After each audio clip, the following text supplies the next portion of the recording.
Good evening, everybody.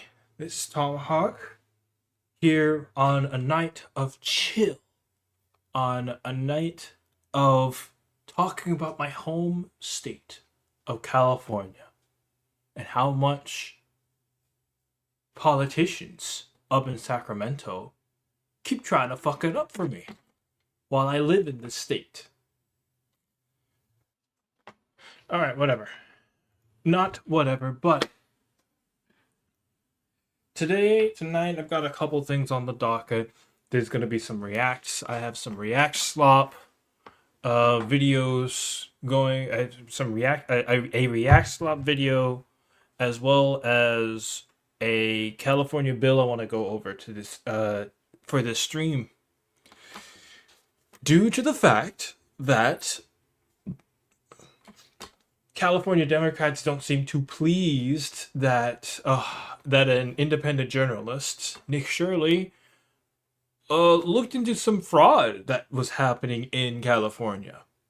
You know, the hospice fraud, similar to the daycare fraud in Minnesota, we had the hospice fraud here in California. That was discovered here in Southern California, places in San Diego and Los Angeles. And, discovering all of these places that seemingly take care of children and old people. Yet, when gone and confronted to where these patients are, and there are many of them all over the state, all over the city, even checked by the city and checked by the state, and were found to be non-existent.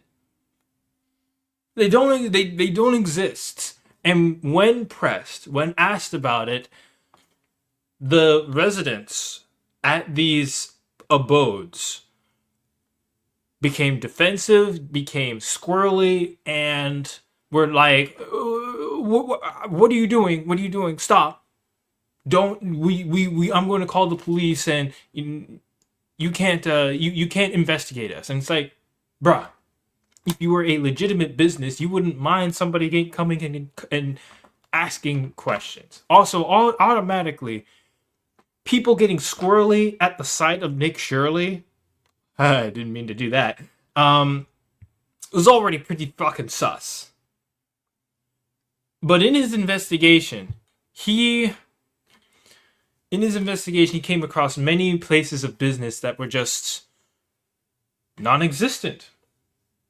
But the people who owned these buildings, who were here in these buildings, they were driving shiny cars, similar to what he saw in Minnesota, similar to what everybody saw in Minnesota at the very beginning of the year, that led to all of the bullshit that happened in that state since then. He uncovers Somali fraud in Minnesota, and then we had Alex Preddy, Renee Good, Tim Walz no longer running for governorship again, and then getting blown the fuck out in front of Congress. Of course, nothing substantial happened. He didn't get impeached. He didn't get thrown in jail, or not even thrown in jail, but he didn't get tried for anything. None of his cabinet got tried for anything. Nothing of substance happened due to Nick Shirley's investigative reporting on the Minnesota stuff. Same thing with the California stuff. The governor did make fun of him, though, and call him a predator, essentially, on Twitter. That was funny. Funny as in completely out of line and totally not actually taking on the actual problems that were exposed through his efforts. I do so love the fact that whenever somebody tries to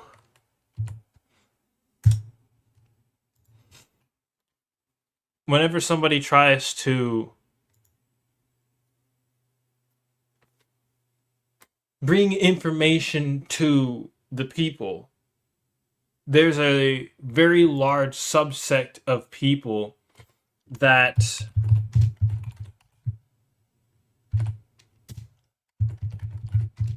Newsom. Gavin Newsom? Wow, I can spell. Gavin Newsom. Where is that tweet? Where is it? Where is it? Where is it? Wait a second.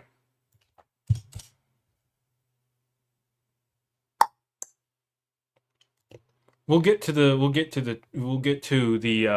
actual bill itself, but I wanted to the whole thing is Nick Shirley goes out and does some independent journalism, independent investigation. Same thing that, something that Tyler Oliveira did. It's something that Tyler Oliveira, forget how his last name is. It's one of those two configurations of the letters. He goes to California to investigate the fraud that's happening in this state. And people don't like that. They really don't. So much so that there is now a California House bill on the docket that was voted in, at least in the assembly, to go to the House to get voted on in the state Senate and in the state legislature. That essentially says that businesses, legitimate businesses, maybe not legitimate, that's not the right wording, but businesses that have immigration services or they deal with immigration and whatnot, have the right to report threats on their property, threats upon them, by third party independent entities, whether they be businesses or individual persons. They're allowed to call the authorities on these people if any of their public information, mind you, public, is shared on social media, is shared on the internet. There was actually a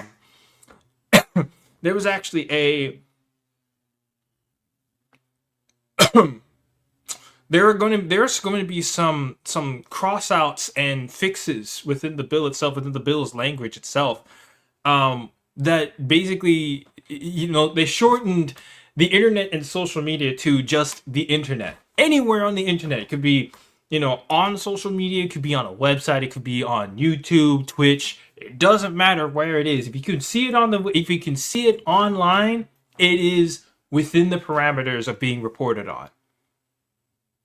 This is public information, but because it's personal information, they're treating it like it's private info, even though it's not.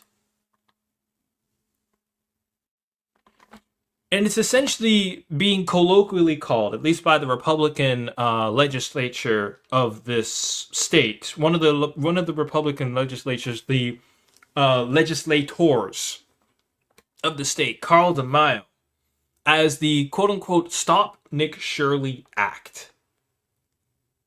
And I think that's apt, and that's an apt colloquial nickname for it, because what the hell is it? What the hell is it supposed to do here? What the hell is a bill like this supposed to do for the wider California people? What it's supposed to do? It's throwing out fines for people that investigate public places physically, and it's truly something. I cannot believe the kind of shit that goes on in this state, in the state legislature. Man, it is hard to speak. There's state legislators and state legislature. I must enunciate better. Anyway, for tonight, for a lot of this stream, we're going to be going over the bill. Because holy fuck. I can't believe that they are basically, like, to put it simply for the layman's people in the back, this is a bill that is essentially going against the First Amendment. Like, straight up. They talk about, First Amendment breaking this, and they're going, the federal government is going against the First Amendment, and it's all about the Constitution. All of that is bullshit here in California. It's bullshit. Because how can you propose a bill like this and think that you're not trying to silence independent journalism with it? There's a cognitive dissonance that isn't happening with the people up in Sacramento. And I can't believe that we live in times where a certain sect of people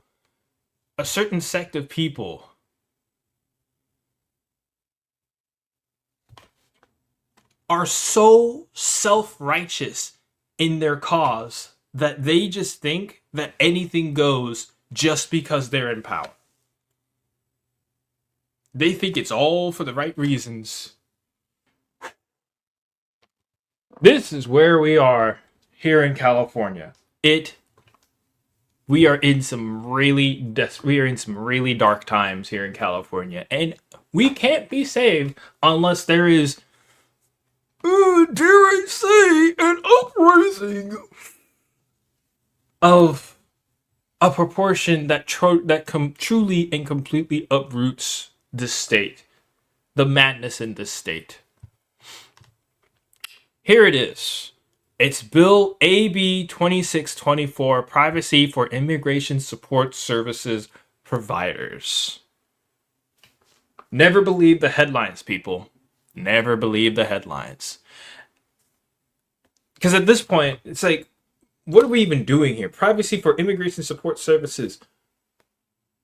Nick Shirley only uncovered fraud. That's what it was.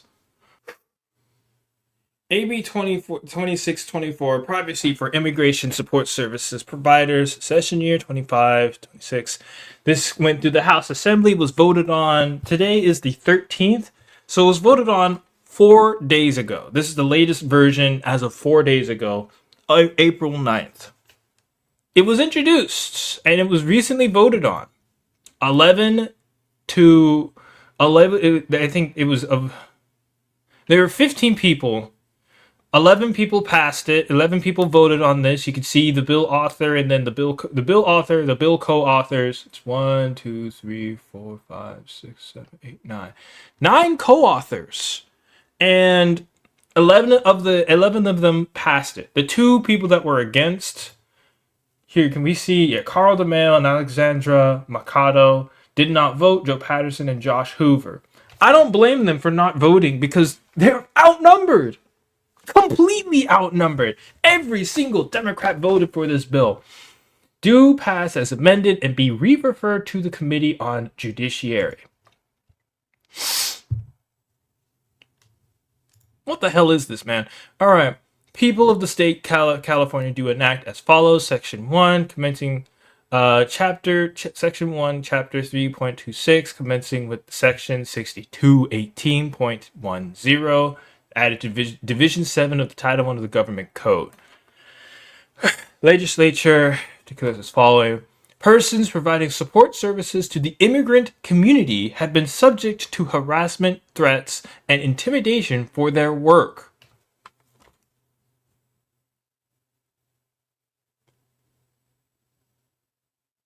Now, the language in this bill is supposed to be vague as hell. The immigrant community. Immigrant community, huh? Persons working in the organizations that provide immigration support services have faced doxing, courthouse targeting, online. What is this? Isn't a bill. This is a fucking. This is a.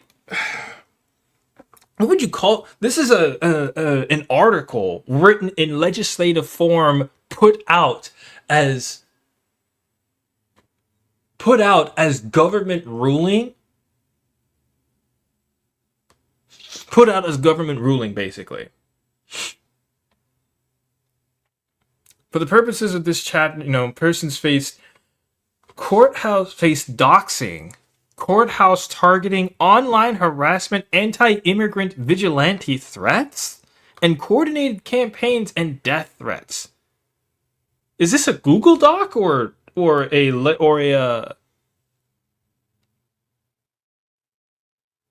is this a Google Doc or a bill? I can't tell at this point. These acts have risen to alarming levels in 2025 and will continue due to the current federal administration's anti-immigration attitude and policies. Wow. Anti-immigration. Notice how in just that beginning paragraph alone, it is completely vague. So vague in describing what kind of immigration, because the last I checked, the current federal administration's anti-immigration attitude and policies is really anti-illegal immigration policies. Now, granted, I think we've reached a point with our immigration system and our immigration policies to where we just need a complete moratorium at this point. To get back on track, we need a complete moratorium, and we just need to get rid of all of the illegal immigrants to begin with.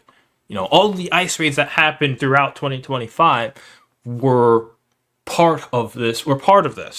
Especially when they had that big crackdown, when ICE had that big crackdown in the farms in San Luis Obispo, not San Luis Obispo, but over there near Santa Barbara and stuff. You have all those farms that are now deserted because they had a bunch of illegal immigrants on them and they couldn't be here.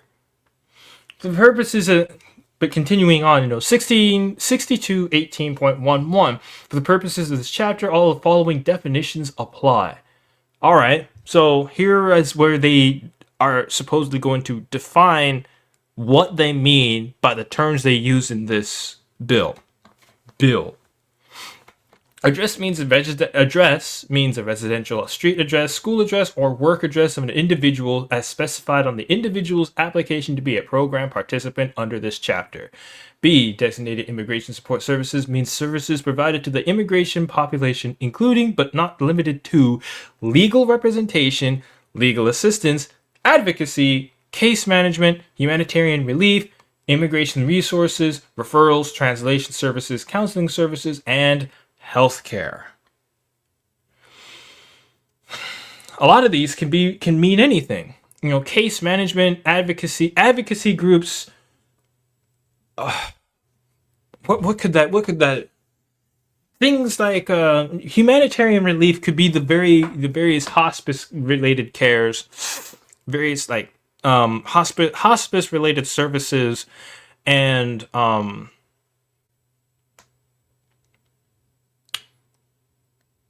case management, advocacy, translation, counseling, healthcare, immigration resources.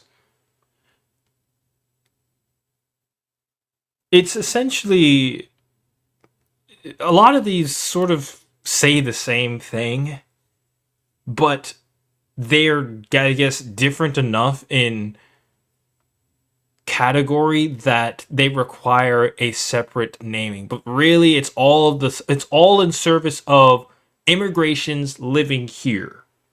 Immigrants living here. They don't specify which kind of immigrants. They'll never do that.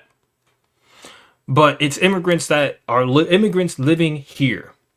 C, designated immigration support services provider, employee, or volunteer means a person who provides, assists in providing, or receives immigration support services at a designated immigration support services facility. That could be anything. such as the hospice situation that was recently gone over. And the fact that all of these supposed immigrants have really nice cars that are supposedly helping hundreds of thousands of immigrants within their esteemed place of work, place of business. D, designated immigration support services facility means a facility where immigration support services are provided, including but not limited to nonprofit organizations' offices, Department of Justice recognized entities, community legal clinics, law offices, accredited representative sites that provide immigration legal services, and healthcare facilities. So anything that the state has come through and checked off as legitimate. This is a place of business that exists. Basically, what Nick Shirley went over in his investigation, that basically had all of these businesses that popped up around the same area to say, this is a place that exists. But when you go there, it's actually not a place that exists. But in the records, it does. So because of those records, those are the records that this bill addresses. That this bill is basically saying, hey, we recognize you legally. E, domicile. D, immigration facility. Okay. E, domicile means place of habitation, as defined in section 349 of the Elections Code. I have not seen that, so I wouldn't know. Harassment is repeated, unreasonable, and unwelcome. Unwelcome conduct directed at a targeted individual that would cause a reasonable person to fear for their own safety or the safety of a household member. I don't know what you're doing here. What is your business here? I'm just here to ask some questions. I want to enroll Tommy in hospice. We don't. That's not what we do. Could you go somewhere else? We have a separate thing. But it says that your services are here in this facility at this address, and I just want to enroll Timmy into the hospice program that you have here. You need to leave. I fear for my safety. I'm going to call the cops. That's basically what that is. Reasonable person to fear. Those are the reasonable people that are being mentioned here, because that's the context behind this. Of course, all of this to me, all of this coming from me sounds like I would be accusing these places of being fraudulent. And frankly, you'd be right. Because just from Nick Shirley's, and I'm going to keep referencing Nick Shirley's investigation, because how can I not see it this way? Because if it's not Nick Shirley, it's Tyler Oliveira, who did something similar earlier in 2025 to other places. And then it's not just Nick Shirley putting it on the internet, but it's also the various investigators that he met up with to go to these places specifically. The lady that he was with, the man that was helping him go from house to house to place of business, motels and stuff like that. Essentially his tour guides that he went to that helped him on these journeys. All those other people are also liable to get hit by this if it were to go through. Repeated unwelcome conduct directed targeted individual that would cause a reasonable person to fear for their own safety or the safety of a household member. Harassing conduct may include, but is not limited to, following, stalking, telephone calls, or written correspondence. Hey, I have this. I want to enroll Timmy. Excuse me, can you answer questions about your place of business? And they shut the door, or they start running, or they start going in a different direction, or something like that. And you're just trying to ask about the business that is a business that apparently exists at the address that is publicly available. through California's own list of businesses. Like, what are we doing here? I mean, okay. G, image includes, but is not limited to, a photograph, video footage, sketch, or computer-generated image that provides a means to visually identify the person depicted. Okay. I mean, yeah. Personal information. I'm gonna love this. Personal information means information that identifies, relates to, describes, or is capable of being associated with a designated immigration support services provider. You mean shit that can be found in public? On public record? Employee or volunteer, including but not limited to their name, signature, social security number, physical characteristics or description, address, telephone number, passport number, driver's license or state identification card number, license plate number, employment history, and financial information. So basically, that's just definition. So that's nothing. Public entity means federal, state, or local government agency. Publicly post or publicly display means to intentionally communicate or otherwise make available to the general public. Okay, social media, they scratched that off, fine. The new K is work for a public entity, which means work for a public entity means for work performed by an employee or public entity.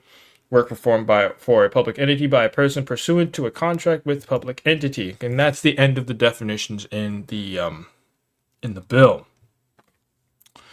Now we get to the meat of the bill. After we've gone through all those definitions, which, for definitions is, I know I kind of crashed. I kind of went off on a lot of the definitions in this bill for what they had, for what they were naming. But definitions are definitions. Now we get to the actual language of the bill.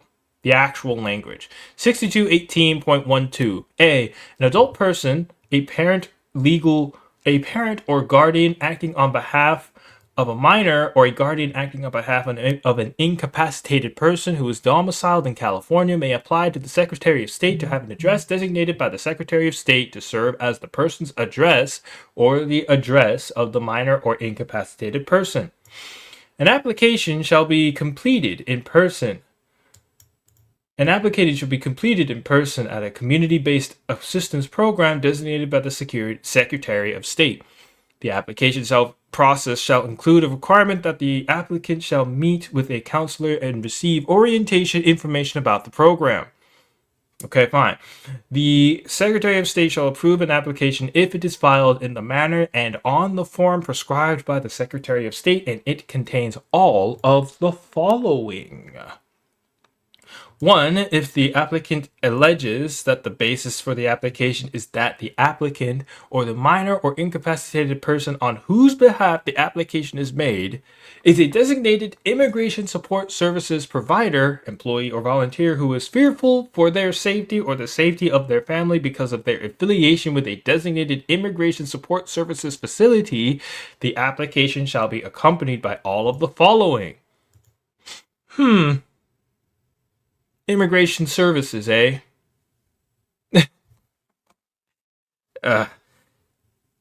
Capital A, subsection capital A. Documentation showing that the individual is to commence employment or is currently employed as a provider or employee at a designated immigration support services facility or is volunteering at a designated immigration support services facility. Documentation.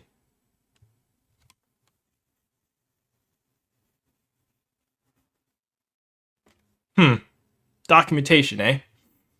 B. One of the following. I. A certified statement signed by a person authorized by the designated immigration support services facility stating that the facility or any of its providers, employees, or volunteers is or was the target of threats, harassment, or acts of violence or harassment within 1 year of the date of the application.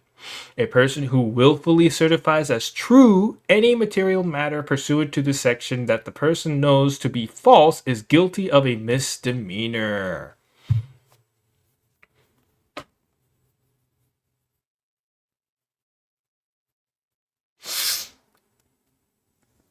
How do they know what is a threat, what is harassment, or what is acts of violence? Those weren't defined. Those were not defined in the definitions portion of this bill. Now maybe it's somewhere else in California legal land where they describe what threats, harassment, or acts of violence or harassment or acts of violence are, but they don't show it here, and it wasn't in the definitions portion of the bill. Subsection 2, a certified statement signed by the provider or the employee of or volunteer for the designated immigration support services facility stating that they have been the target of threats, harassment, or acts of violence within 1 year of the date of the application because of their association with the designated immigration support services facility. A person who willfully certifies as true any material matter pursuant to this section that the person knows to be false is guilty of a misdemeanor. I think workplace violence, subsection 3, a workplace violence restraining order described in section 527.8 of the Code of Civil Procedure issued after a noticed hearing, or a civil restraining order described in section 527.6 of the Code of Civil Procedure, issued after a noticed hearing. Jeez, they really like to repeat words in legal legislation. Protecting the applicant or the minor or incapacitated person on whose behalf the application is made. The order must be based upon threats or acts of violence to the applicant or the minor or incapacitated person on whose behalf the application is made and connected with the designated immigration support services facility.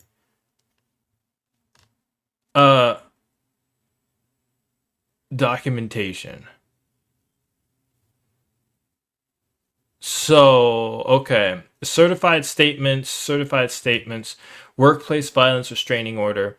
Sworn statement, subsection C, a sworn statement that the applicant fears for their safety or the safety of their family or the safety of the minor or incapacitated person on whose behalf the application is made due to the affiliation with the designated immigration support services facility authorized to provide the declaration described in subparagraph B. A sworn statement or a certified statement.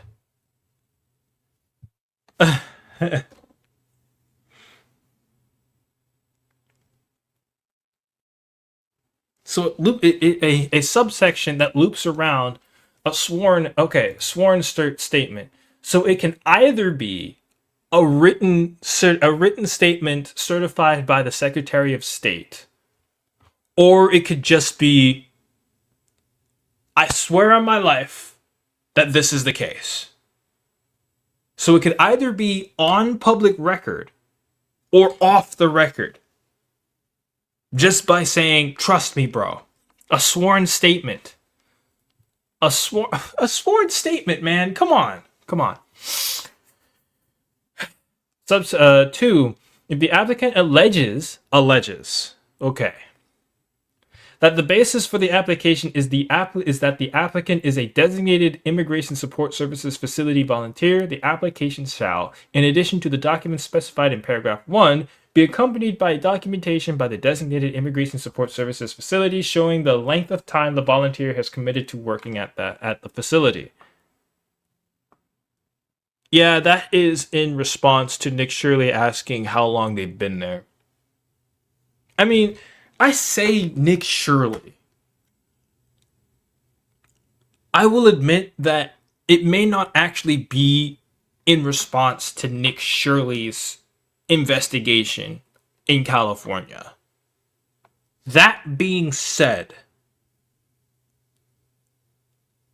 it's really, and I mean really, convenient that really convenient that they introduced a bill like this so soon after Nick Shirley's visit to the state. and it seems very targeted because of what Nick uncovered in his investigation. And because it's got shit like alleges, applicant alleges, a sworn statement. Sworn statement can mean anything. A sworn statement is just, hey, trust me that we have a business here. Just, we say we have a business. We have a business here. I mean, look, we even have the sign. That's a sworn statement. Yeah, I'm workers of this facility. I'm workers of this facility. It says certification. It says a certified statement. But also in the bill, it's a sworn statement. A sworn statement that the applicant fears, and it's a sworn statement. It's basically sworn statement of that the applicant fears for their safety. And it's like, I feel uncomfortable that you're asking me all these questions about a business I don't know about. Even though I'm supposedly working at the place of the business that is publicly available to look up.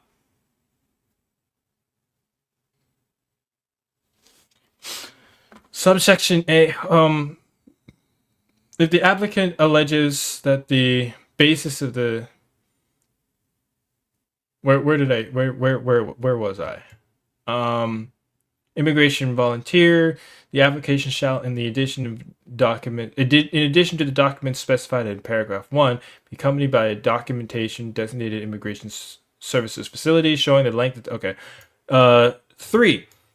If the applicant alleges that the basis of the application is that the applicant or the minor or incapacitated person on whose behalf the application is made is a person who is or has been the target of threats or acts of violence because the applicant is obtaining or seeking to obtain services at a designated immigration support services facility within 1 year of the date of application, the application shall be accompanied by both of the following. Basis of the application is that the applicant or the minor or incapacitated person of whose behalf the application is made, which, again, it could mean anything because you can claim that you're doing this for your child. You can claim that you're doing this for a family member that can't sign themselves. Admirable language, it really is, but there's nowhere so far. And we still have quite a bit of bill to go, but nowhere in this bill so far, and it really should have been specified what that meant, does it really distinguish minor or incapacitated person? Like, I mean, those are distinguishing terms, but it doesn't describe or define what those people are, what those are. And maybe that's just assumed what those terms are supposed to mean in this case. I mean, it's easy to say, minor, anybody under the age of 18, incapacitated person is, people who are injured, can't write, whatever. But there's not really a check to see whether or not someone like this, not really a check to verify. That's the word I'm looking for, to verify that these are actually, people. There's no verification process that I've seen yet. And the only verification process is a certified agreement by the Secretary of State of California or a sworn statement. Sworn statement. That says sworn statement. A sworn statement that the applicant has good reason to fear for their safety or the safety of their family. Okay, fine. Any police, court, or other governmental agency records or files that show any complaints of the alleged threats or acts of violence. Okay. Subsection 4, a designation of the Secretary of State as agent for purposes of service or process and the purpose of receipt of mail. A service on the Secretary of State of any summons, writ, notice, demand, or process shall be made by delivering to the address confidentiality program personnel of the office of the Secretary of State 2 copies of the summons, writ, notice, demand, or process. Subsection B. If a summons, writ, notice, demand, or process is served on the Secretary of State, the Secretary of State shall immediately cause a copy to be forwarded to the program participant at the address shown on the records of the address confidentiality programs of the summons, writ, notice, demand, or process is received by the program participant within 3 days of the Secretary of State having received it.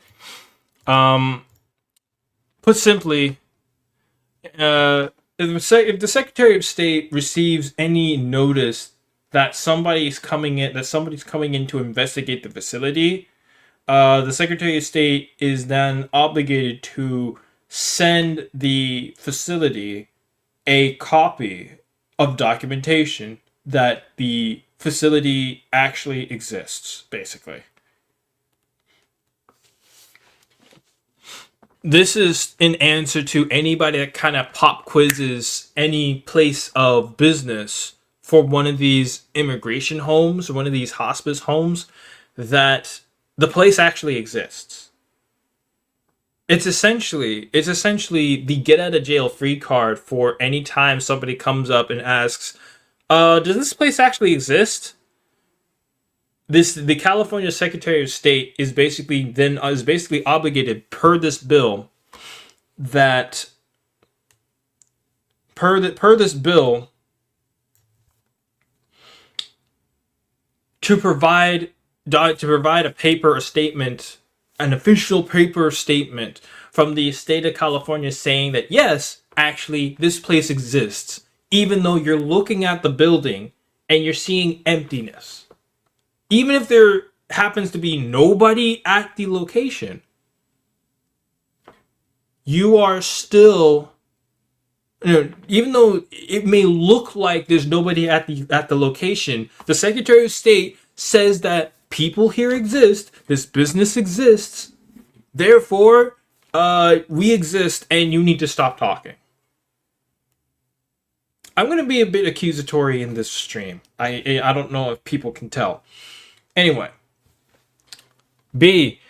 If a summons, writ, notice, demand, or process is served on the served on the Secretary of State, the Secretary of State shall immediately cause a copy to be forwarded to the... Oh my god. I feel like I'm just repeating myself. There's so much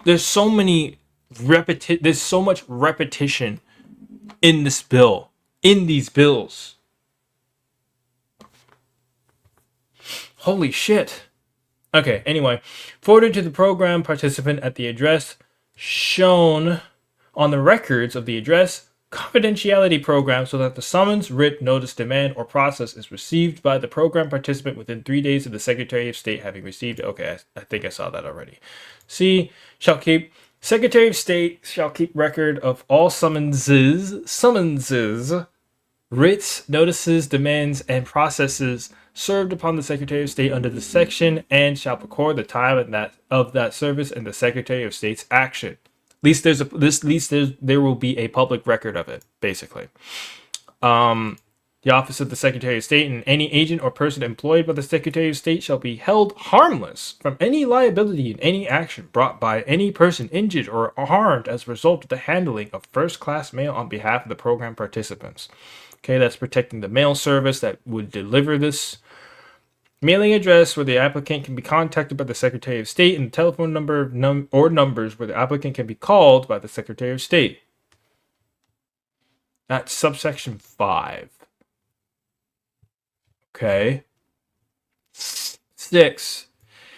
The address or addresses that the applicant requests not be disclosed for the reason that disclosure will increase the risk of threats or acts of violence or harassment toward the applicant. I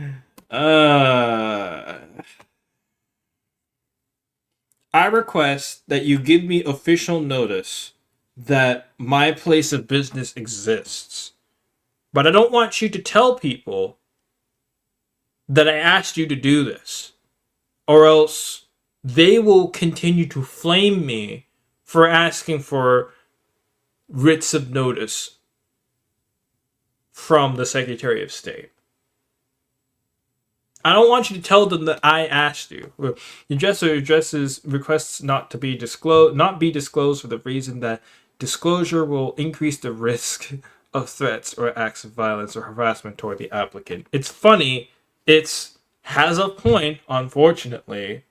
I get it because, the Secretary of State, names your address and it's like, oh, actually, what it is the address. They don't want, this is an official place of business, but my mailing address is somewhere else, or the office is somewhere else. I don't want you to know that, for fear that you actually go to that other place and you find out that the other place doesn't actually exist. Oh boy. 7. The signature of the applicant or any of the individual representative of any office designated in writing who assisted in the preparation of the application, the date on which the applicant signed the application. 7B. Applications shall be filed with the office of the Secretary of State. Fine. C. Submitted application shall be accompanied by payment of a fee to be determined by the Secretary of State. This fee shall not exceed the reasonable cost of an... Okay, that's the fee one. In addition, annual fees may also be assessed by the Secretary of State to defray the reasonable costs of maintaining this program. Defray.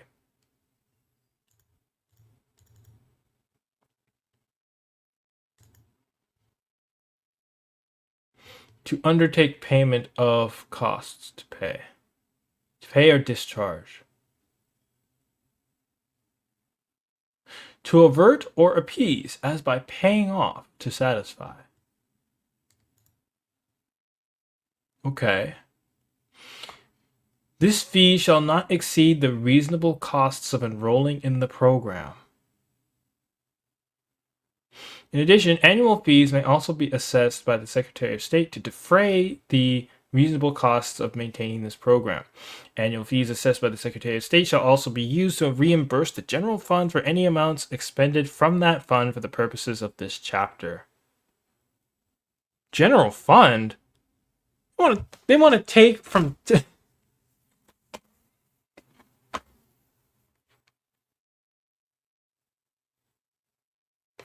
That's where my taxes are going. That's the general fund. I'm about to pay taxes right the fuck now. Or soon, like tomorrow and shit.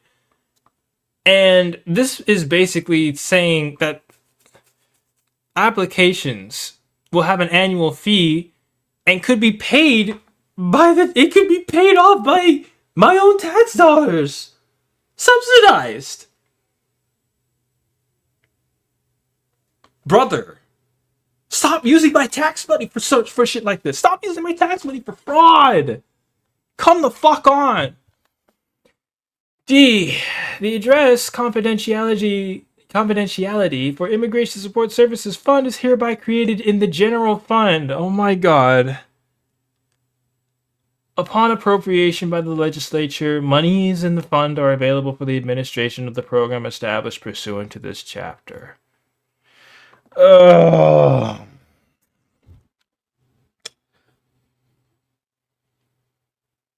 More state-sponsored programs.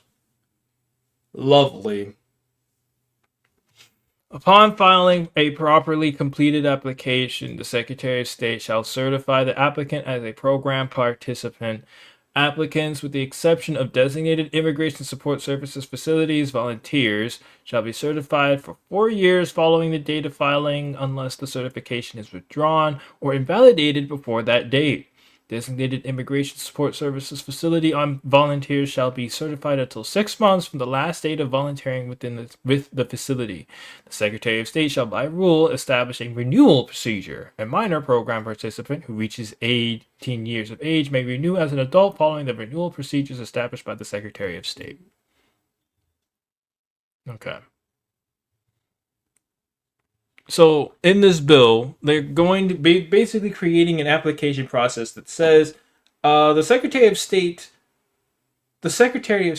specifically, the Secretary of State exclusively will write to your business to tell you that you actually exist and are a legitimate place of business to anybody that comes in and asks.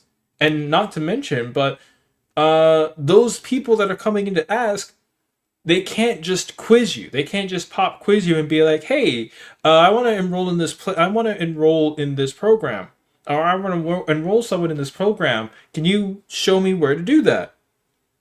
Or anybody that comes in and asks, "Hey, is this a legitimate business?" You be like, "Yeah, this is a legitimate business." It's like, I don't see any address to like forward anything or ask questions or you guys got any like contact information? Oh no, you don't need that. Secretary of State. So because this is the official document, that's all you need to know. That opens up the this is all you need, go away. Or I will call the cops. You are performing a misdemeanor by continuing to ask me questions. That's basically what this is. And it's being subsidized by the California government. Oh, that's the worst. F. A person who falsely attests in an application that the disclosure of the applicant's address would endanger the applicant's safety or the safety of the applicant's family or the minor or incapacitated person on whose behalf the application is made. They've gotta say less. Please say less.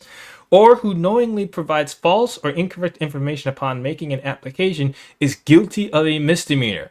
Only a misdemeanor? For lying? A notice shall be printed in bold type and in a conspicuous location on the face of the application informing the applicant of the penalties under this subdivision. They're gonna put this shit in red. If you make a mistake or a lie on the application, they're just gonna be like, no, it's literally a teacher grading a paper saying this is incorrect. That's so funny. It's literally a teacher grading a paper, crossing out the wrong information, crossing out the wrong answer, and writing in, no. What are you doing? As a note in the paper. Wow. Adults as children, school children. That's the end of that subdivision. Basically saying to summarize this entire subsection. Basically says that California is going to create a separate program that utilizes tax dollars, taxpayer money to fund and reimburse the fees it would take to essentially get all of these legitimate immigration service businesses and facilities certifications from the California Secretary of State that says, yes, this business exists. It could be a rundown building in the back of a motel or something, but it exists. The Secretary of State says so. Can I visit where your like HQ is? No, we didn't want the Secretary of State to disclose that. So that will be off public record. But the fact that the business exists is all you need to know. And any snooping, no, and any investigation into the validity or to verify that it is what it says it is.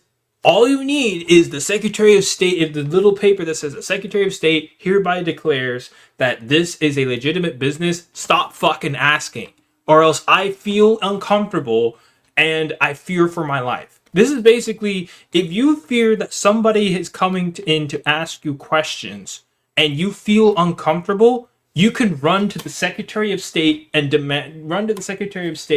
call Mom. Mom, they're asking me questions. I don't feel safe. I fear for my life. Can I see who's in there? No. You are infringing on my property. You are infringing on my property and my right to exist. My right to be here. Go away.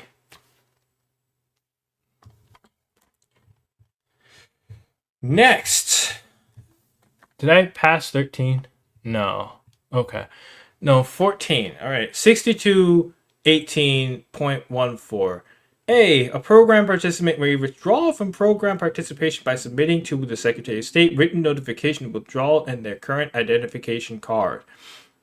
Certification shall be terminated on the date of receipt of this notification. Okay, there's your out.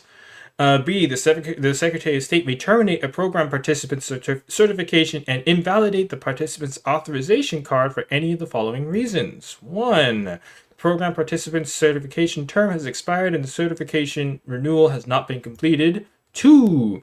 Secretary of State, Sec State, I'm going to say Sec State.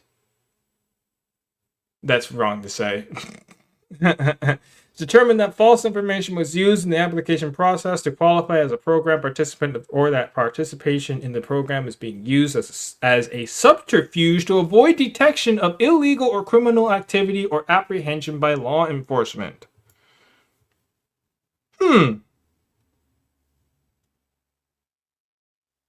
Secretary of State the Secretary of State has determined that false has determined. So it's up to the Secretary of State to basically say, this doesn't look legitimate.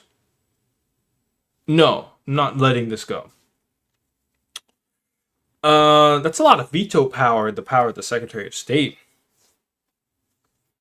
Program is being used as a subterfuge. It's up to the Secretary of State to basically catch all of the applications and make sure that they're all legitimate. It's up to the Secretary of State of California in order to make sure that each and every single one of these applications is true and real. Wow. Okay. 3. The program participant no longer resides at the residential address provided to the Secretary of State and has not provided at least 7 days prior notice in writing or of a change in address. Okay. A service process document or mail forwarded to the program participant by the Secretary of State is returned as non-deliverable. 5. The program participant who is a provider, employee, or volunteer fails to disclose a change in employment or termination as volunteer or provider. 6. The program participant who reaches 18 years of age during their certification term has not renewed their certification within 60 days of them reaching 18 years of age. Alrighty then. Secretary of State may terminate a program. Okay, it's up to the Secretary of State to basically, under these 6 rules, under these 6 reasons, any one of these 6 reasons is able to deny a program participant. But it's up to the Secretary of State to do that, though. C. The Secretary of State may refuse to renew a program participant certification if the adult program participant or the parent or guardian acting on behalf of a minor or incapacitated person has abandoned their domicile in this state. Okay. Anytime I see that phrase, parent or guardian acting on behalf of a minor or incapacitated person or has abandoned their... parent or guardian acting on behalf of a minor or incapacitated person. I'm probably just going to skip over that because that's not going to change. And they refuse to shorten it. If termination is based on any of the reasons under subdivision B or C, the Secretary of State shall send written notification of the intended termination to the program participant. Program participant shall have 30 business days in which to appeal the termination under procedures developed by the Secretary of State. E. The Secretary of State shall notify in writing the county elections official and authorized personnel of the appropriate county clerk's office and the county recording office of the program participant certification withdrawal, invalidation, expiration, or termination. F. Upon receipt of this termination notification, authorized personnel shall transmit to the Secretary of State all appropriate administrative records pertaining to the program participant, and the recording transmitting agency is no longer responsible for maintaining the confidentiality of a terminated program participant's record. So for as long as they are actively an active participant, their confidentiality is secured. But the moment they leave that, People are no longer obligated to keep that information hidden. Fine.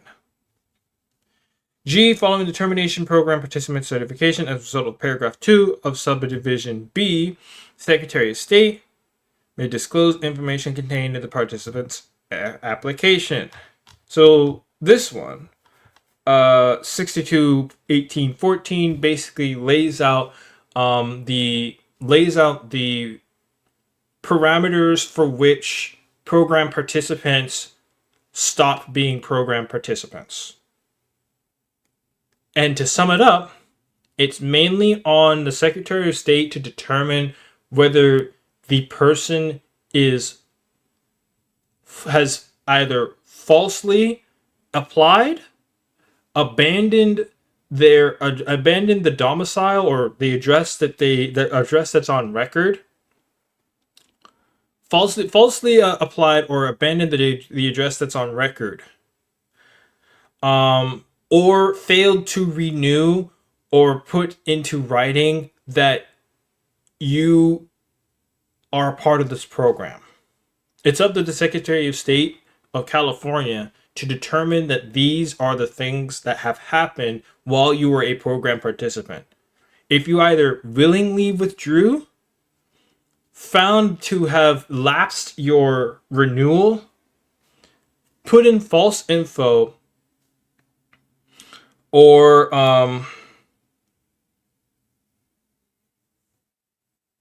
have left the address on file, the Sec State can revoke your participation, basically. And with that is also the revocation of any sort of confidentiality that you had going into the program. This is the big exit clause, basically. 62.18.15. I think we're getting to the juicy part. The one that I really was like, oh my god. The one that really tipped off people to thinking that this is going to be that this was in response to Nick Shirley's investigation. I think this is the one. Either this one or the next one.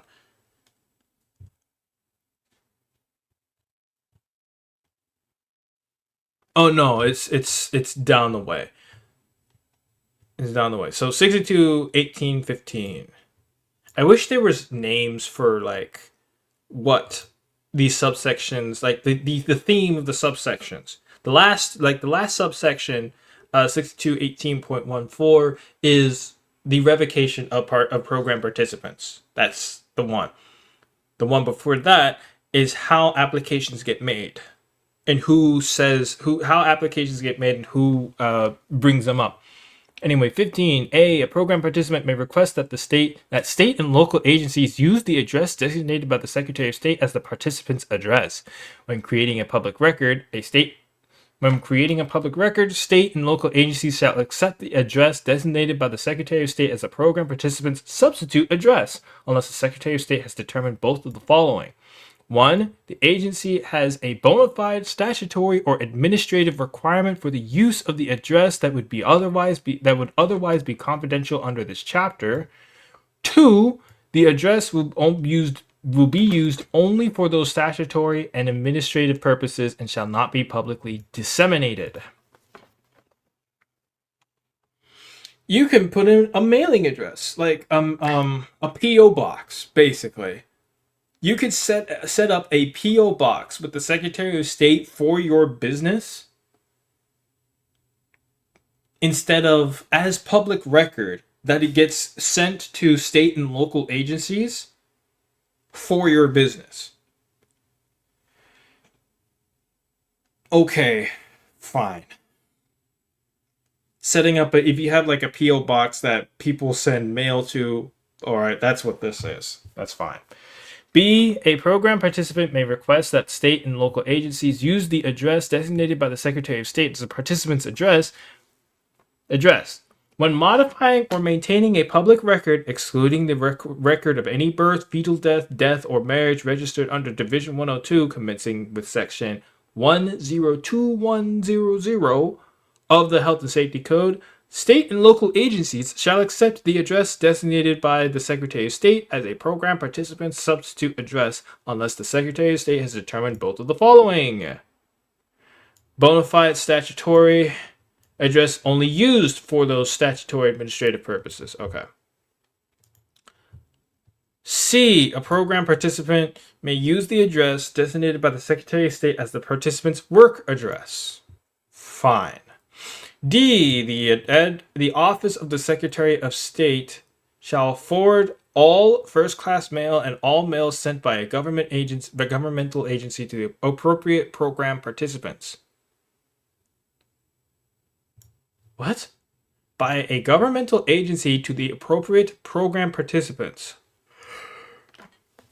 Oh, okay. That's fine. God. I'm not used to talking so much. No, yes, I am. The office of the Secretary of State may include in its discretion, refuse to handle or forward packages regardless of size or type of mailing. The standard thing about sending stuff through the mail, basically. E. Notwithstanding subdivision A, program participants shall comply with the provisions specified in subdivision D of section 1808.21 of the Vehicle Code if requesting suppression of the records maintained by the Department of Motor Vehicles. Program participants shall also comply with all other provisions of the Vehicle Code relating to providing current address information to the participant, to the department. Okay. That's basically this subsection is basically how establishment of addresses for these businesses to use as communication between the state and local agencies and stuff and the business, mailing and whatnot. 6218.16. A program participant who is otherwise qualified to vote may seek to register and vote in a confidential manner pursuant of section 2166.5 of the Elections Code.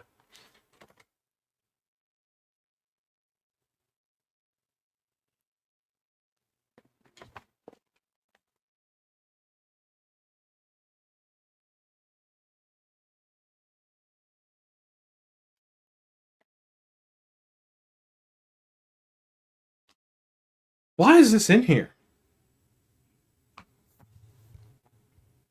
This one. A program participant who is otherwise qualified to vote may seek to register and vote in a confidential manner pursuant to section 2166.5 of the Election Code. So,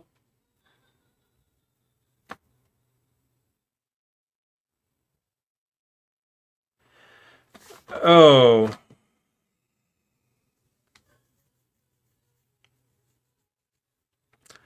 If you're of voting age and you want to vote while you're under a program like this, you can. Go right ahead.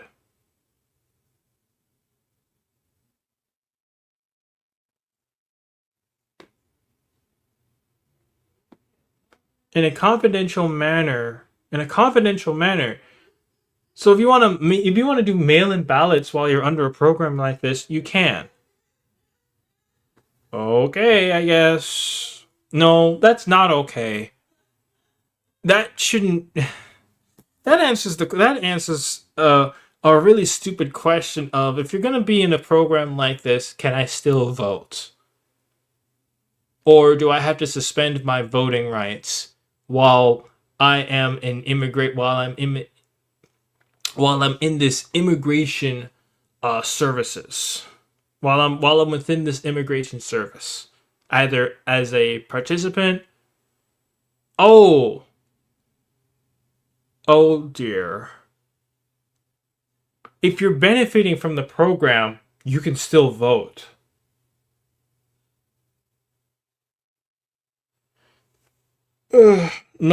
This is the problem of not distinguishing between legal and illegal immigrants, and just by saying immigrants of all kinds.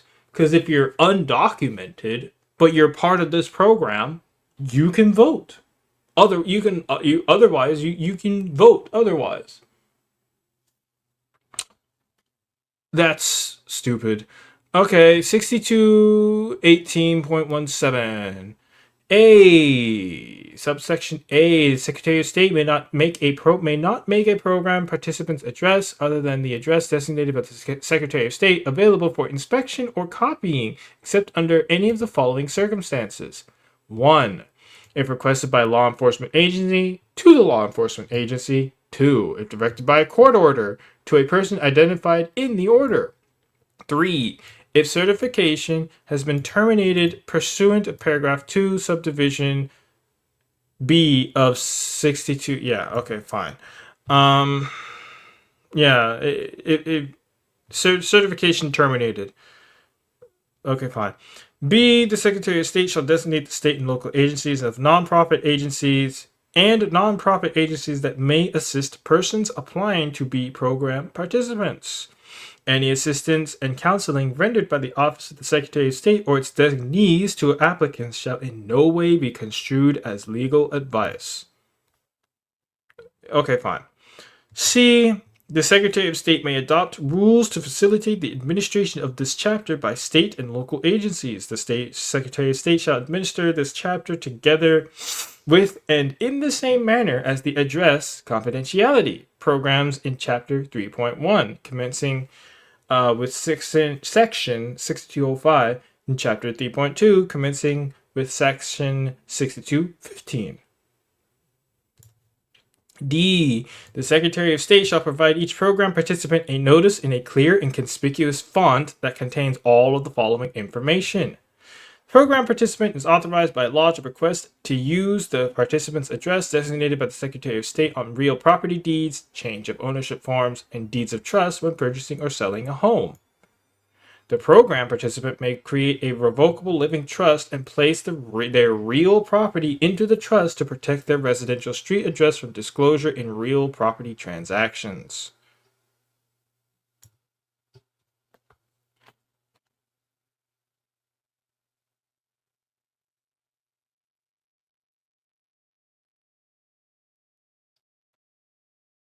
Wait a second. The Secretary of State shall provide each program participant a notice.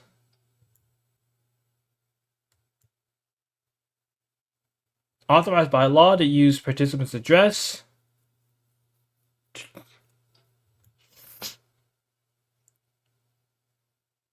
By law to request to use the participant's address designated by the Secretary of State on real property deeds, change of ownership forms, and deeds of trust when purchasing or selling a home. Ugh. The program participant may create a revocable living trust and place their real property into the trust.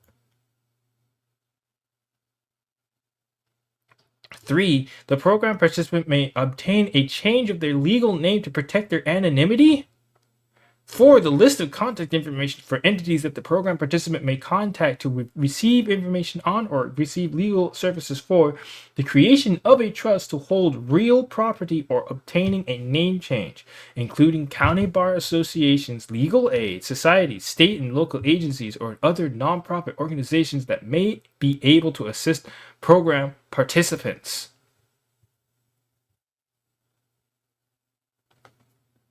They can people in this program are basically told by the Secretary of State that you are able to move property around and ownership around. You're still allowed to buy and sell property even if you're under this program, and it'll all be completely confidential for as long as you're within the program. You can still do business. You can still do real estate business while under this program that's funded by taxpayers.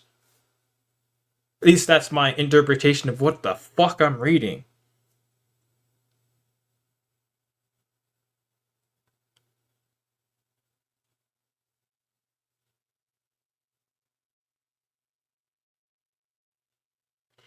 is authorized by law to request. Oh my god.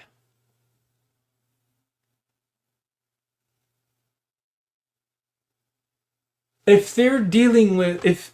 Oh.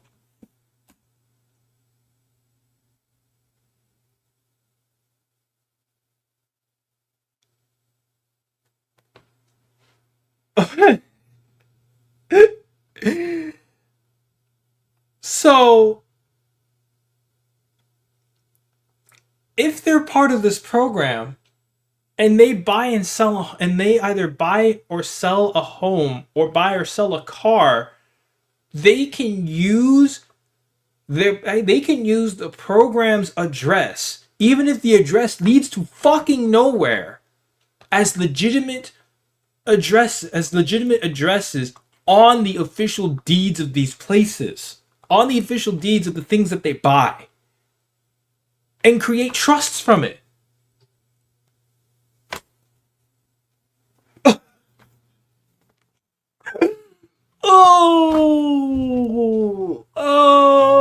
They're literally writing into the legislation that they're able to they're able to use whatever legitimate business, whatever legitimate immigration service business address,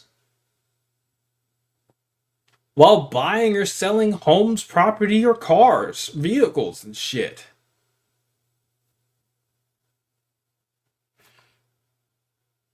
On the offhand, on the other hand, this is also to say, this is also allowing the business to buy vehicles, like put the vehicles in the name of the HQ of sorts, I'm thinking the worst case. I'm thinking the worst case scenario being able to buy, sell. Program participant may obtain a change of their legal name to protect their anonymity. That's so funny. That they may obtain a change of their legal. They can change their name if they really want to, basically. All right, that's fine. I mean, as part of the business, the program participant is the business. Like, this is the business that supposedly does services for immigrants that are allowed to say, I feel that you're threatening me. I'm gonna call the police, basically.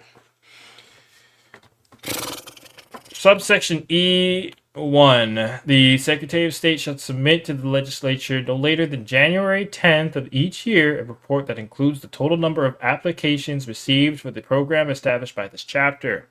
The report shall disclose the number of program participants within each county and shall also describe any allegations of misuse related to election purposes. Okay.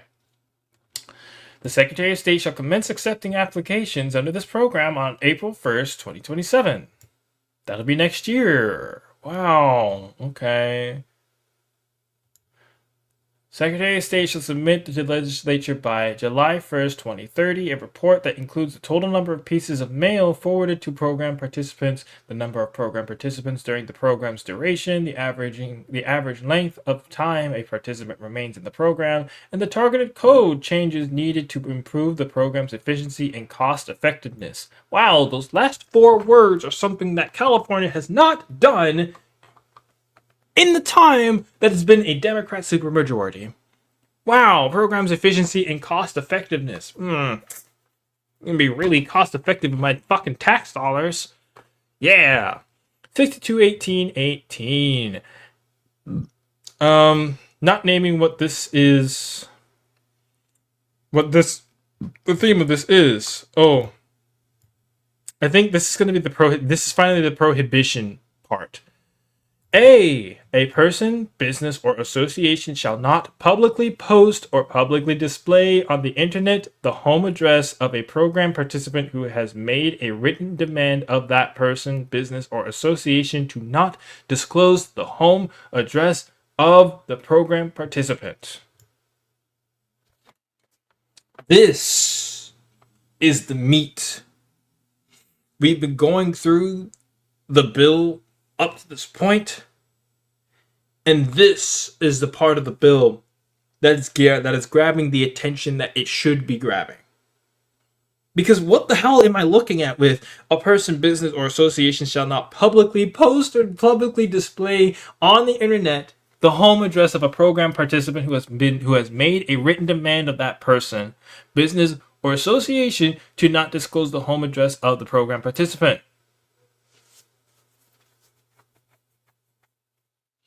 Basically, I don't want that guy. I don't want that guy to post my home address on the internet in public. My publicly available on file address. I don't want him to post it.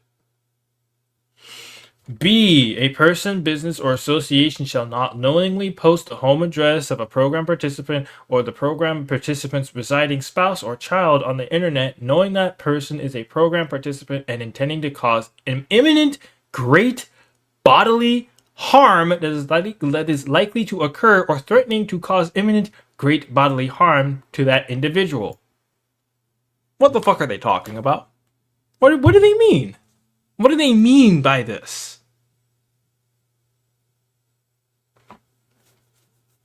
What do they mean by this? Home address? It doesn't matter about like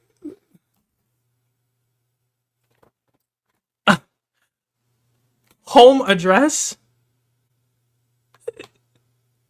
All that would be is we would be looking at the address of the participants for this program, looking into the real addresses for these places of service.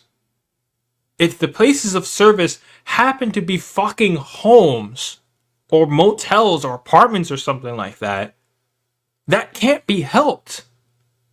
Maybe actually put your place of business at an address that's actually a place of business, not someone's home. Oh, that's the hook.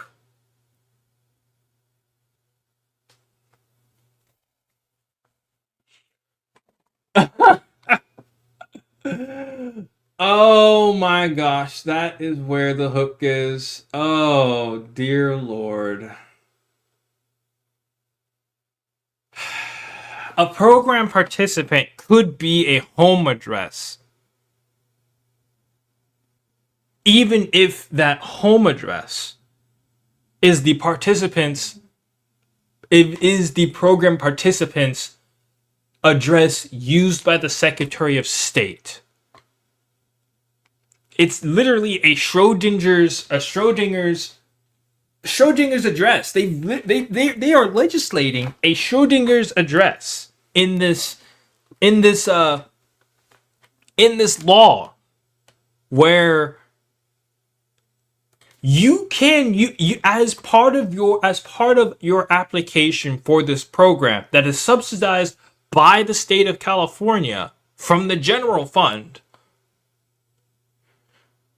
you can input your home address as the address for your business.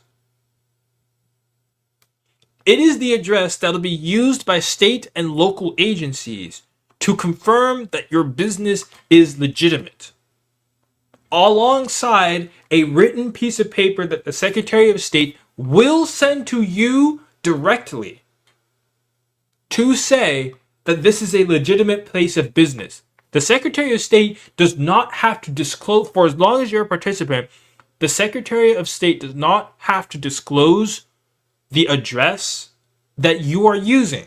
So it could be anything. Whatever address is on public file could be fucking anything. It could be your home address. It could be the substitute address.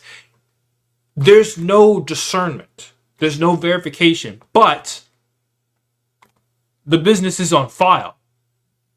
And if anybody goes in to check, you can tell them that the address that you see on public file is my home address, is the home address, even though it's also the address that they use for the business as a participant.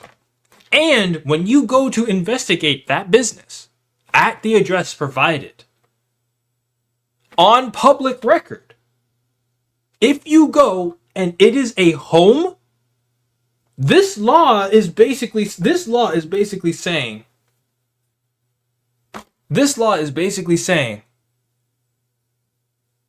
that if you feel that you are threatened by the fact that somebody came to investigate the business that is legitimate by the Secretary of State, you can declare that you fear for your safety, that you're being harassed, that you're getting threats.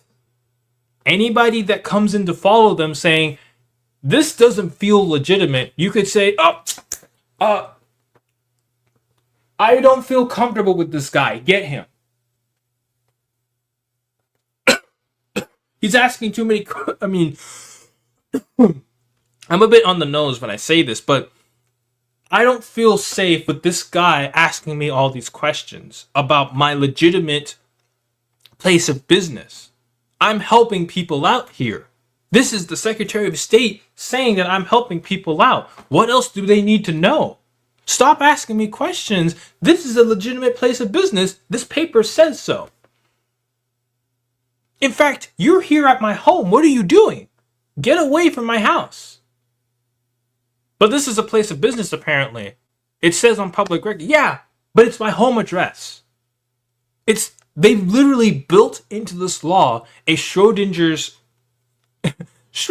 home address, where your home address could be the address that you use in the Secretary of State on file for your as a program participant. This is section C. This section shall not apply to an interactive computer service or access software provider as defined in section 230F of Title 47 of the United States Code unless the service or provider intends to abet or cause imminent great bodily harm that is likely to occur or threatens to cause imminent great bodily harm to a program participant. They really said that if somebody comes to visit you, if someone comes to visit you as a result of putting your address online, that is against a law. Someone comes to visit, maybe to ask to enroll in the program or to enroll in whatever care that you're providing as an immigrant. If you feel that they aren't there for the right reasons, you can write them up and report them to the police, and you'd be well within your rights to do so per this law. I really don't like that. 62-18-19. Is this the punishment one? A1. A person, business, or association shall not knowingly publicly post or publicly disclose, or distribute on the internet the personal information or image of any designated immigration support services provider, employee, or volunteer, or other individuals residing at the same home address with the intent to do either of the following. That is the actual anti-Nick Shirley, anti-independent service, independent investigation clause. That's the actual one.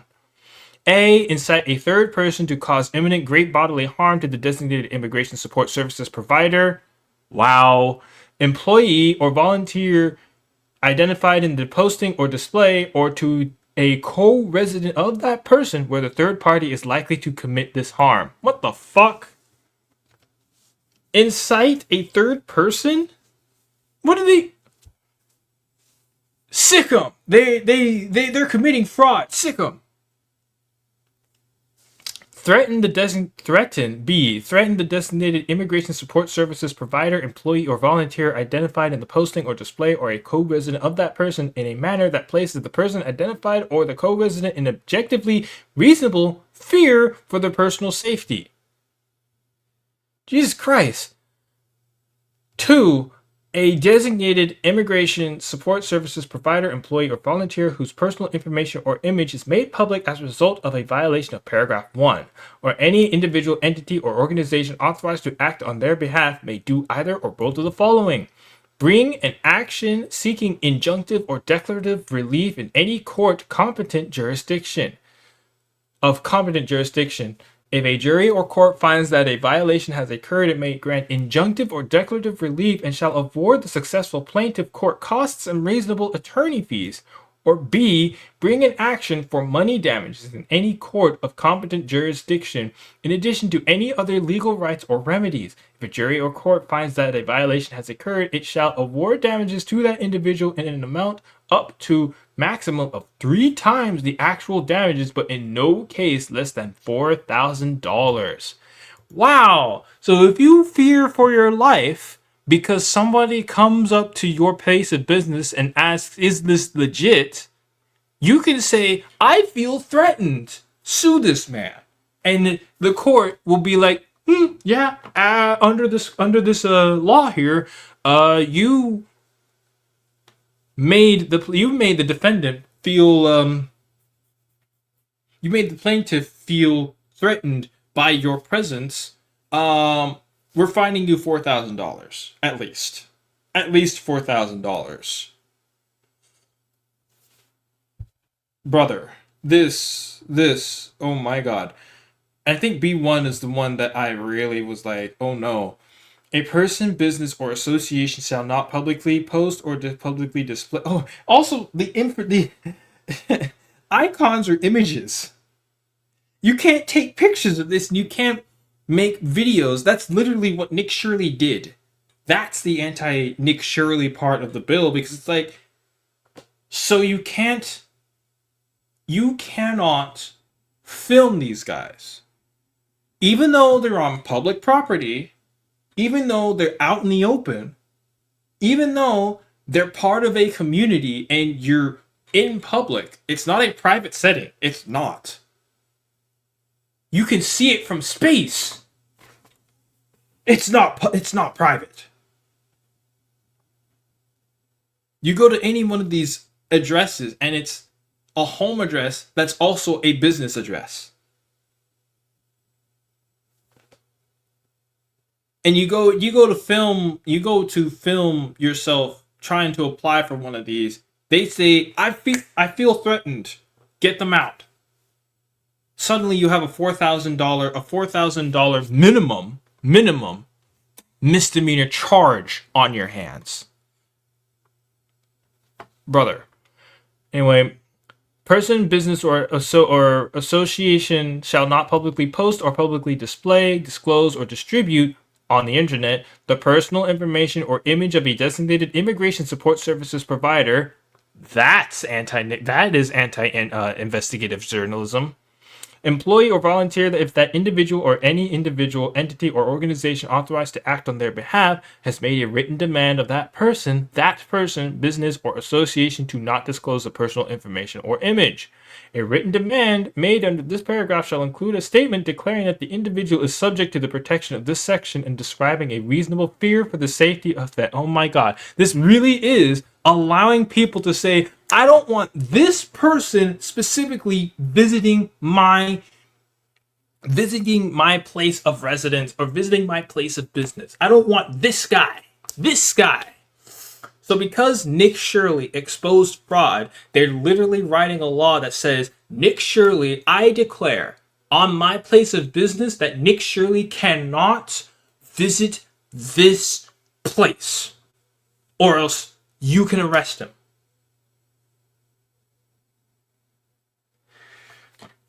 Oh my God. Any person residing at the individual's home address based on a violation of subdivision A, a demand made under this paragraph shall be effective for 4 years, and you get to keep that essentially restraining order. Like in this law is basically allowing people to create restraining orders on the spot for public entities, businesses to be able to say, businesses and individual people to be able to say, I don't want this person coming anywhere near me. if they are providing immigrant services, immigrant support services. Specifically immigration, by the way. Specifically immigration. So you can't go into and investigate any sort of... You can't do any investigative journalism on your own to where you might be able to uncover the actual truth unless you're a designated entity that is known ahead of time coming to inspect the place. That's the whole program participant and the secretary and being approved by the Secretary of State comes in. You have to be official. You have to be officialized by the Secretary of State. And the Secretary of State has to determine solely the Secretary of State determines whether or not your case is legitimate or not. And if it is, all you have to do is just renew the contract every year and you're cool. And if it's not an official investigation, no one else is allowed to look you up. Nobody. No one else. Or else they get slapped with a $4,000 charge and misdemeanor. $4,000 charge. If you mess up anywhere on the application process or provide false info, it's just a misdemeanor, though. It's just a misdemeanor. You made a mistake. It's a misdemeanor.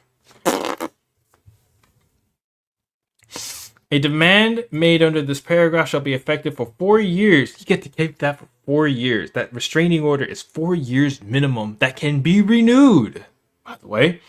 Regardless of whether or not the individual's affiliation with a designated immigration support services facility has expired prior to the end of the 4-year period. Wow. It continues even after you lose your, your certification has expired. Damn. 2, designated immigration support services provider, employee, or volunteer whose personal information or image is made public as a result of a failure to honor a demand made pursuant to paragraph 1, or any individual, entity, or organization authorized to act on their behalf may bring an action seeking injunctive or declarative relief in any court of competent jurisdiction. If they revive... shall award the successful plaintiff costs and reasonable attorney fees. What? What? What was the point of this when this was already, mentioned earlier? A designated immigration support services provider, employee whose personal information or image is made public as a result of the violation of paragraph 1, or any individual, entity, organization authorized to act on their behalf may do either or both of the following. Designated immigration support services provider, employee whose personal information is made public as a result of a failure to honor a demand.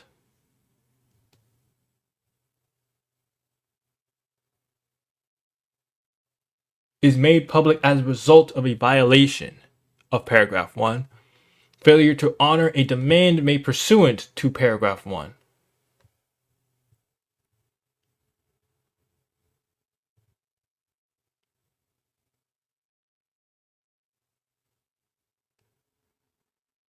Oh, made public as a result of a failure to honor. They essentially said the same thing twice. You have made public as a result of a failure to honor a demand versus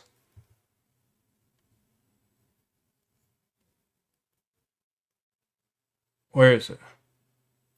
Versus made public as a result of a violation of paragraph 1. Public as a result of a violation versus failure to honor a demand. I guess one is talking about accidental failure to honor is accidental versus made public, which is purposeful, which is intentional. I guess that's the difference, but whatever, man. Bring in action seeking injunctive declarative relief. Okay. This subdivision does not apply to a person or entity defined in section 1070 of the Evidence Code. Basically, if they're subpoenaed by a court of law, it doesn't matter that these have been made public. So the only way to really get to the bottom, per this law, if this law were to get passed, the only way to really get to the bottom of any fraud is if you actually pull out a suit against them. They're trying to make the legal precedent to do any sort of investigative journalism be an actual like lawsuit versus any one of these potential participants, rather than going up and being, hey, do you exist? Hey, do you actually like do what you do? I'd like to enroll somebody in your program. Can you tell me about it? And they say, I don't know what you're doing here. Go away. They're going to outlaw that. They would outlaw that and make such things only possible through a lawsuit. These fucking Dems are slimy shit, man. C1. A person, business, or association shall not solicit, sell, or trade on the internet the personal information or image of a designated immigration support. Okay, that's You're not gonna sell people on. You're not gonna sell people on. Sell people addresses and shit. Okay, fine. A. Incite a third person to cause imminent great bodily harm to the person identified in the posting or display, or to a co-resident of that person, where the third person is likely to commit this harm. Bruh. Basically, you can't get outside people to be like, I'm seeking out this specific, fine. Yeah. Threaten the person identified in the posting or display. Threaten the person identified. Oh, okay. Or a co-resident of that person in a manner that places the person identified or co-resident in objectively reasonable fear for their personal safety. Okay, bruh. 2. A designated immigration support services provider, employee. Solicited, sold, or traded in violation of paragraph 1, or any individual, entity, or organization authorized to act on their behalf may bring an action to the court. Oh my god. A designated, solicited, sold. Okay. One is intentional public. 2, failure, so accidental. This one, 3, traded or sold. Basically, transactioned exchange. Any other legal rights? Yes. $4,000. Okay. So you can't intentionally share images of the place of residence, of the place of business. You can't accidentally release the images. And you can't make a transaction for those images. Can't do that, or else you will be awarded for a $4,000 fee for breaking that law. D. An interactive computer service or access software provider. Oh, right. And you can't post this on places like YouTube, Twitch, Rumble, Kick, etc., etc., etc. Oh, I'm sorry, shall not be liable under this section. So places like Google, YouTube, Twitch are completely hands off from this. If you post this on YouTube, YouTube is not liable for you posting it. But you, the poster, are liable to get hit with a lawsuit for sharing the information, the public information, by the way, of the place of business that you're visiting. If it's an immigration support service provider, or somebody that happens to work at the place, or any one of the residents there, or the neighbors, around the place if there happen to be neighbors. Really encouraging that First Amendment right there here in California. E does not preclude punishment under any other provision of law. Under any other provision of law. Okay. Can't share images on the internet. Can't share images or videos on the internet of this place. You can't intentionally share them. You can't accidentally share them. Oops, I dropped this here image. My bad. And you can't trade. You can't exchange in a transaction for these services. You can't exchange in a transaction for these pictures, or else you'll be hit with at least a $4,000 fine. Can't be like, I am posting a picture. Can't be like, I'm filming a picture around the area. Oops, there's the place. Damn, well, how could that have happened? And I can't be like, if you have pictures of the place, I'll gladly give you some money for those pictures.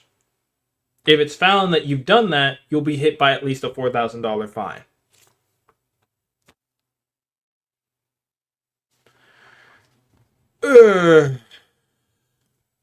Just to make sure that people don't seek out these places of business and do harm to them. Can't go and bust the place up or be like, I know exactly where you guys reside. I'm going to whatever. You can't do that, which is fine.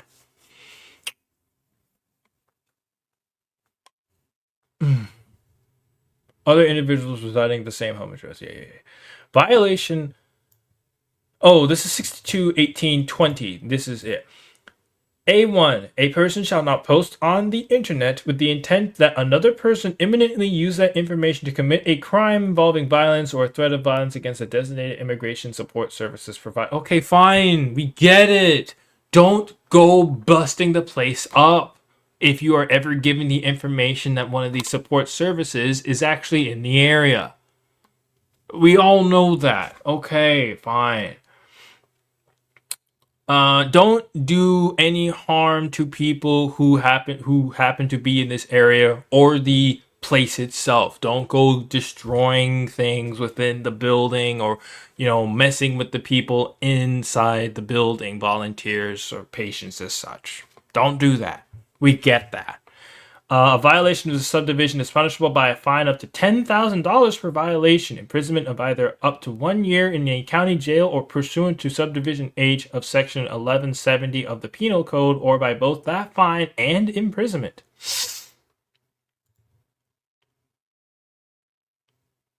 Oh!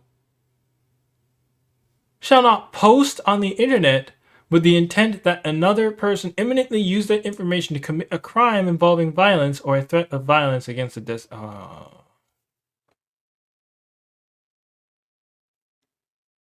Here's this place. Go get them.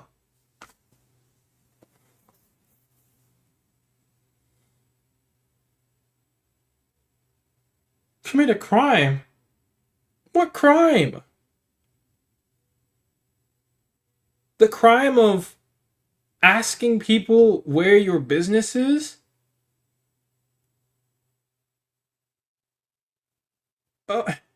Involving violence or threat of... Oh.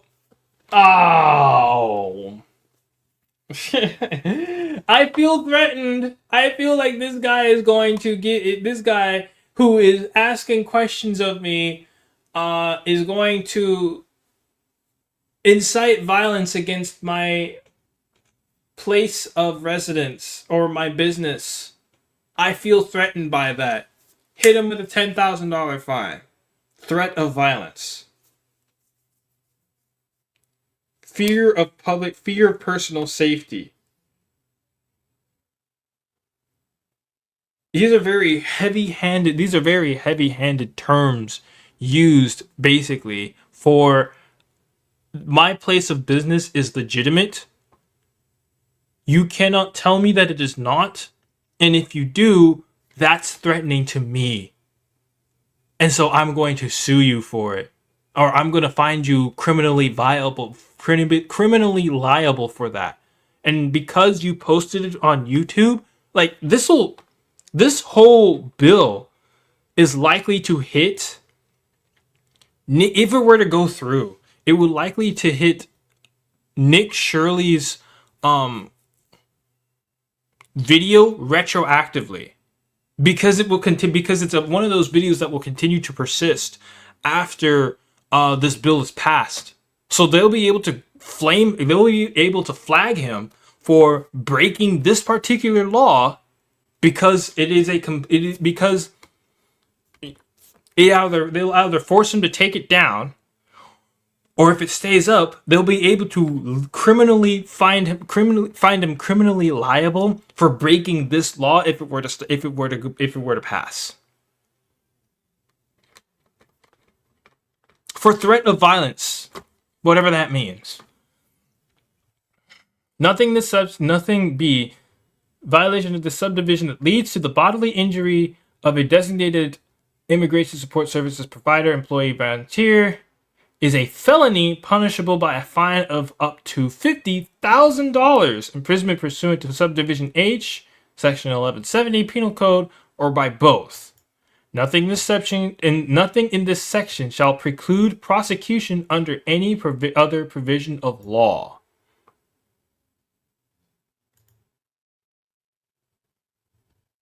Dear Lord. And that's okay, this is section 62:18:20 is the punishment. This is the punishment section. I wish they would name that, but Dems are not really that good at naming things. Okay, section 2. The legislature finds and declares that this act imposes a limitation on the public's right of access to the meetings of public bodies or the writings of public officials and agencies within the meaning of section 3 of Article 1 of the California Constitution. Pursuant to that constitutional provision, the legislature makes the following findings to demonstrate the interest protected by this limitation and the need for protecting that interest. Individuals providing support services to the immigrant community have become increasingly subjected to violent threats, harassment, and intimidation. I feel intimidated because you're asking questions. In order to prevent acts of violence from being committed against those individuals, it is necessary for the legislature to ensure that the home addresses of these individuals are kept confidential. Wow. Really just using a legislature to protect these people who are committing fraud and using my fucking tax dollars to fuel programs that don't do anything and aren't the immigrant community.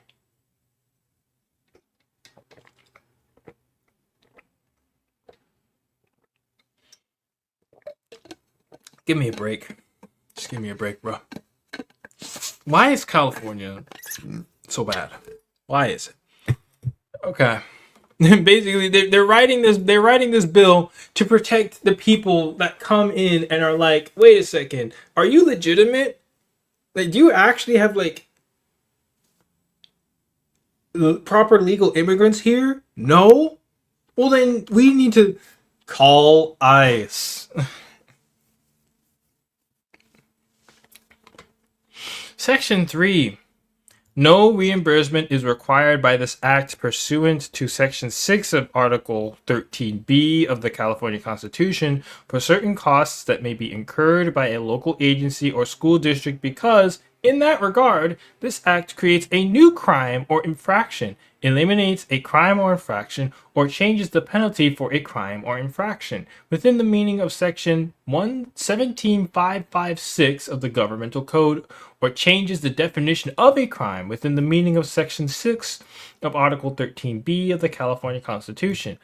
However, if the Commission of State Mandates determines that this act contains other costs mandated by the state, reimbursement to local agencies and school districts for those costs shall be made pursuant to Part 7, commencing in Section 17500 of Division 4 of Title 2 of the Governmental Code. And that's it. I don't like this bill, and I hate that all the Democrats in the House Assembly voted on it. Especially this. Actually, no. It's not this. This is the result of what came before, which is, where are you? So not knowingly publicly post or publicly display, disclose, or distribute.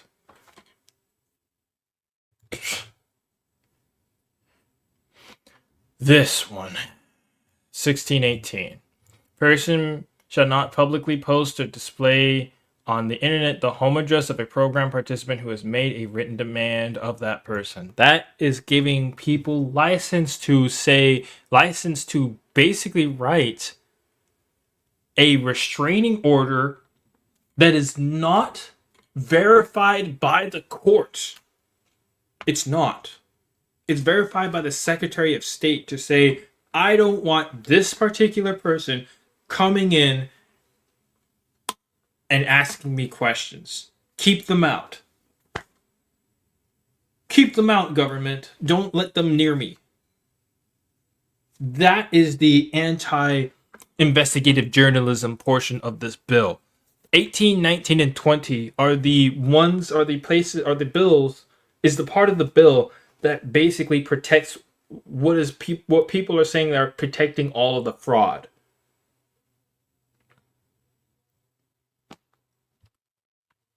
It's fucking.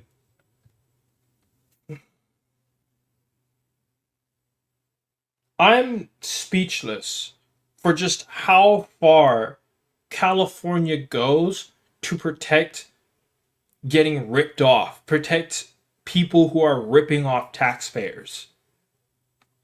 I'm about to pay my taxes, go ahead and do my taxes and stuff like that.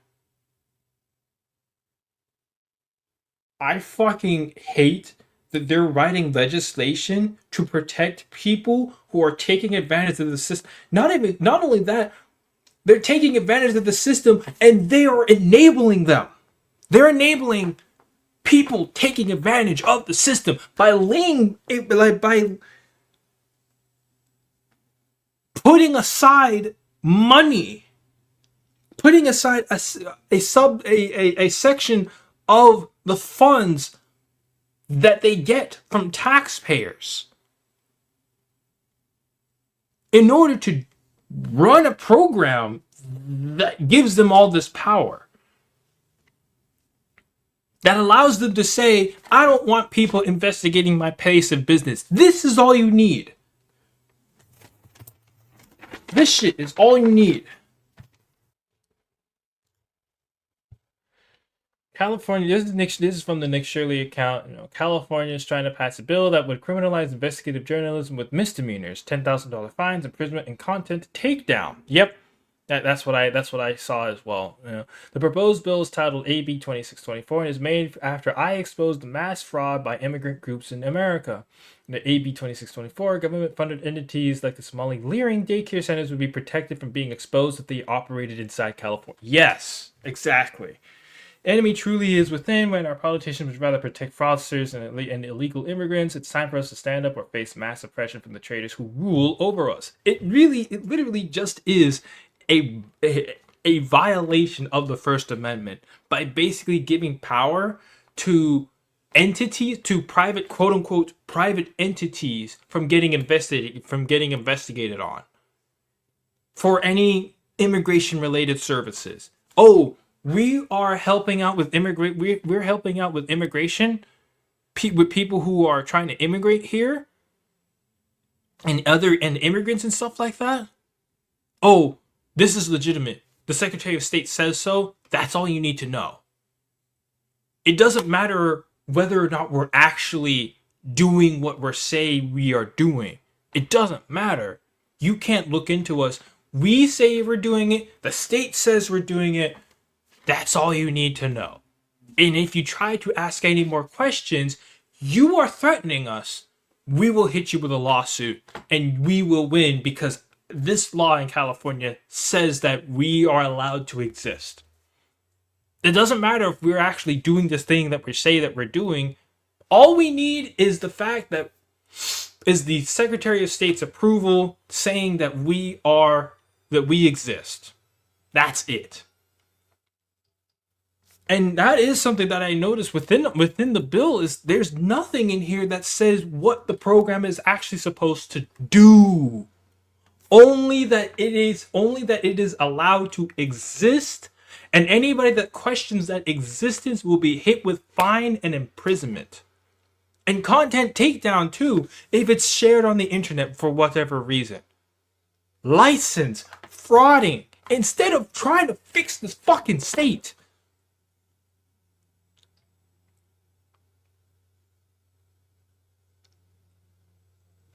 A bridge to nowhere that only recently I saw some people inspecting it, but I don't know what that looks like. I don't know what that means. Taxes through the roof and the highest gas prices in the country.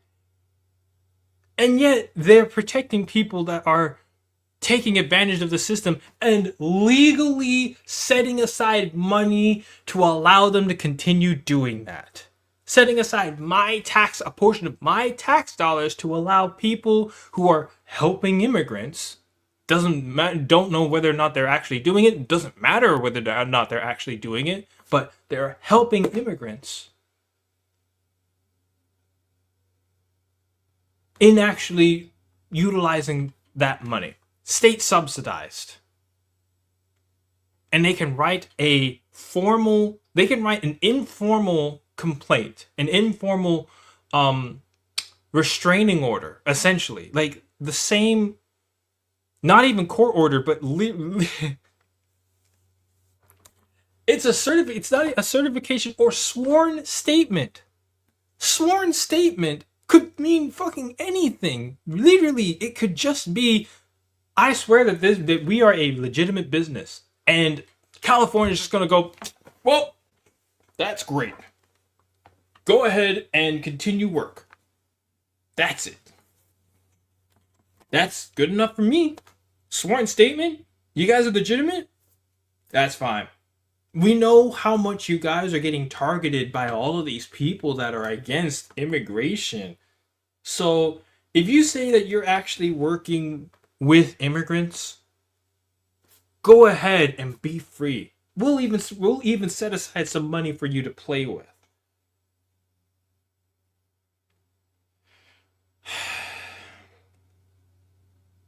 If there are any, people who happen to come across this stream or this video and they see this, they read this freaking and they read this bill. This bill, AB 2624, Privacy for Immigration Support Services Providers. If they see this bill, anybody that happens to come across my stream, my video, and they see this bill, just know that whoever this is, Mia Bonta, and all these other people do not have any Californian that happens to see this bill or see this video. Do not follow this. They're literally protecting fraud in the state of California over trying to fix the problems of the state.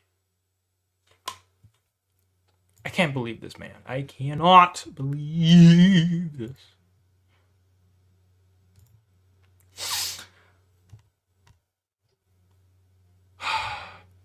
Help America. No, that's not it. Update. This update. Yes. The legislator who proposed this bill is Mia Bonta, the wife of Attorney General Rob Bonta. The Attorney General of California's wife is trying to silence me and other journalists who are exposing fraud. Are your donors mad they are being exposed?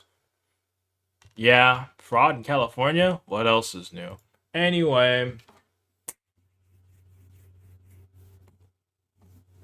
this is a fucking terrible. It's a terrible bill, and it's a bill that is colloquially named the Stop Nick Shirley Act by Carl DeMaio, one of the only Republicans in this entire state in a democratically supermajority state. And he's right, because what the hell is, nowhere in this bill did it ever suggest what the actual terms of this internet service, of this immigration support service provider is supposed to look like, it's supposed to do, it's supposed to be. It's just, if you're an immigrant service provider, just come to us to say that you are. We'll keep everything confidential. We'll keep all of your information confidential. It may be public record, but we will make it out. We will outlaw people looking into your place of business and place of residence. If it happens to be your home, that's okay. Just make it your base. Just make it. If your business is your home, you can use your home as your place of business, and it will be protected under this law. You can make trusts. You can make, you can make trusts. You can put its name on it. You can do whatever you need to do. We got you. The state of California has your back. The state legislatures have your back. And we'll even set aside money for you to do all that you need to do. Whatever it is that you need to do. It's immigration support services. We're about that. Go ahead. Nothing, absolutely nothing to verify whether or not you're actually doing what you're saying you're doing. Absolutely nothing. But we'll get rid of all of those people that are trying to ask questions. They're trying to get to the bottom of this. Where my tax dollars are going. I have to pay tax dollars for this?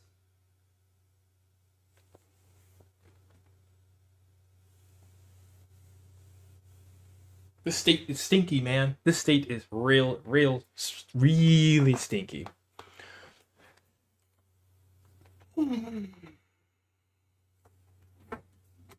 Anywho, I appreciate you for coming in and watching this particular video of me going over this thing. Please like, subscribe, and follow me for more content as I cover more stuff or play games, whichever one I feel at. But thank you very much for coming in and seeing this stream or this video. This is going to be a separate video and whatnot. And anyway, you have a good one.